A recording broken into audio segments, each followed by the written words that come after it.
So we're here with the BOBMAN self-load, and we want to now grease the steering, keep that nice and lubricated, keep it going. So to get at the steering mechanism, you need to remove this black cover.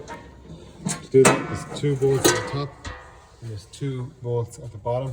Usually a 10mm head, and you don't need to remove the 2 at the bottom, you only partially loosen those and you remove the 2 at the top.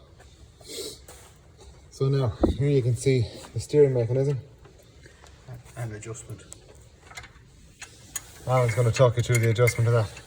At the back of the steering mechanism here, just around here, you'll see there's an adjuster on the steering. If this chain is loose, you tighten that 17 stud there. You open the lock nut and tighten the front one, and then tighten the lock nut again, and that takes the slack out of the chain. See how tight the chain is? It needs to be that tight. And when you're greasing it, grease it all the way around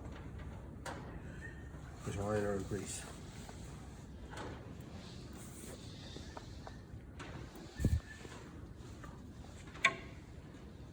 So the main points anyway on this area are you can adjust your tension here using that, make sure that's tight, and plenty of oil and grease around that chain to keep it well lubricated. Also, there's 2 little Allen key studs there to keep that bearing tight.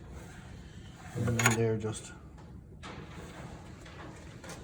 And then from there then, to lubricate the main steering bearings, you go low down underneath. This is only on the 20. Only on the newer versions.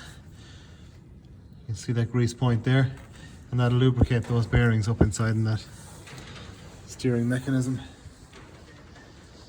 If you've got an older BOBMAN self-load, you can also lubricate those bearings by putting grease, taking off that top plate and putting grease and oil in around the bearings. To replace this panel, you hook in the ends of it first inside that bolt, and then you pivot it back up and put in your bolt either side on top, and then go down and tighten the 2 at the bottom. And that's it. You have now greased your steering mechanism.